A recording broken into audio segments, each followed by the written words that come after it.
নমস্কার। আজকে বিশেষ কিছু আলোচনা করব। আপনাদের খুব এসেনশিয়াল এই আলোচনাটা শুনবেন ভালো করে, তাহলে বুঝতে পারবেন আপনাদের। কারণ আমাদের প্রত্যেকেরই সমাজ সংসার চলতে গেলে আর্থিক জায়গাটা আমাদের স্ট্রং না হলেও স্টেবলটা খুব প্রয়োজন আমরা মনে করি। কিন্তু কোনো সময় আমরা একটু চাপে পড়ে যাই। মনে করুন আপনারা কেউ ঋণ নিয়েছেন বা লোন নিয়েছেন বা লোন নিতে চাইছেন, লোন নেওয়াটাকে আপনার জন্য প্রয়োজন বা ঠিক হবে, এই সময়টা শনির সিচুয়েশন বা আদার্স গৌরাশির সিচুয়েশন ওয়েস্ট করে। কারণ এই যে গৌরাশি চেঞ্জ হয়েছে, এই যে 12 তারিখে আপনার 14 তারিখে 15 তারিখে 18 তারিখে 17 তারিখে একাধিক গ্রহ তার সিচুয়েশন চেঞ্জ করছে। তার জন্য আপনার জন্য কি প্রভাব বিস্তার করবে। 12 তারিখে বুধ গ্রহ চেঞ্জ হবে, মকর রাশিতে যাবে। 14 তারিখে আপনার সূর্য যাবে মকর রাশিতে, সেখানে নিচ মানে কিছুটা প্রভাবটা তার, কেন সূর্য তার পুত্রের রাশিতে যাবে। 15 তারিখে মঙ্গল তার উচ্চ রাশিতে যাবে এবং 17 তারিখে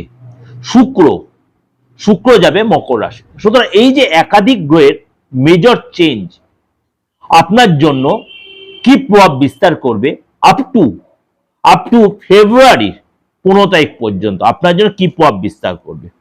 কেননা আপনার মানে শত্রু কি আপনার মাথা চাড়াতে উঠবে, না শত্রু দমন হবে, না আপনি কি লটারি টিকিট আপনি পাবেন, তার জন্য লটারি প্রোগ্রামটা আপনাকে দেখতে হবে। আপনি এক্সট্রা করে ধান্দা হবে, মানে একাধিক শত্রু থেকে অর্থ লাভ কি হবে আপনার, তাহলে সেই জায়গাটা আপনার জানতে হবে। আপনি যে লোনটা আপনি অনেকদিন ট্রাই করছেন, লোনটা কি পাবেন বা লোনটা কি শোধ করতে পারবেন, হঠাৎ কোনো ফাটকা ইনকাম কি হবে, বা দীর্ঘদিন মার্কেটে যে অর্থটা পড়ে আছে সেটা কি আপনার আসবে, বা নতুন চাকরি খুঁজছেন সেটা কি আপনি পাবেন।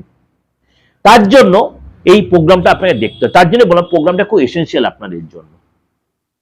চলুন তাহলে জেনে নিই আজকে আপনার জন্য কি অপেক্ষা করে আছে। এই মানে আমি বলবো আপনাদের ঠিক মানে 12 তারিখে যেহেতু বুধ চেঞ্জ হচ্ছে আপ টু 18 তারিখ পর্যন্ত যে একাধিক গ্রহ সিচুয়েশন, তার থেকে আপনি ফেব্রুয়ারি মাসের 15-17 তারিখ পর্যন্ত আপনাদের জন্য কি অপেক্ষা করে আছে।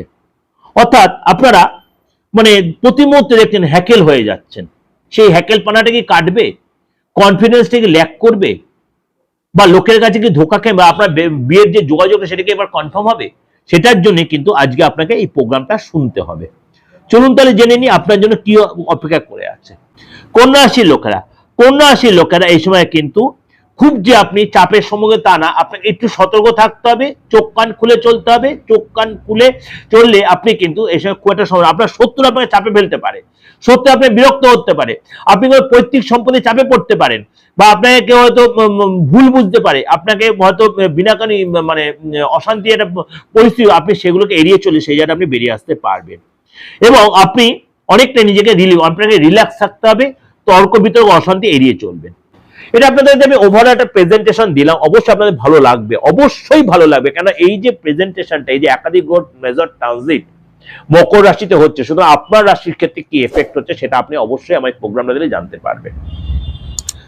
অবশ্যই ভালো হলে লাইক করবেন, শেয়ার করবেন এবং চ্যানেলটা সাবস্ক্রাইব করে নোটিফিকেশন বেলটা অন করে রাখবেন। আর যদি আমার সাথে যোগাযোগ করতে হয়, যে কোনো ধর্মের যে কোনো বয়সে যে কোনো জায়গা থেকে, দেশে বিদেশে যে কোনো, অবশ্যই যেরকম আপনারা যোগাযোগ করছেন সেরকমই যোগাযোগ করবেন এবং সেরকমই ফিজ দিয়ে আপনি আমার থেকে আপনার মূল্যবান ভবিষ্যতে জানতে, আপনার ডেট অফ বার্থ থাকুক আর নাই থাকুক। নমস্কার, ভালো থাকবেন।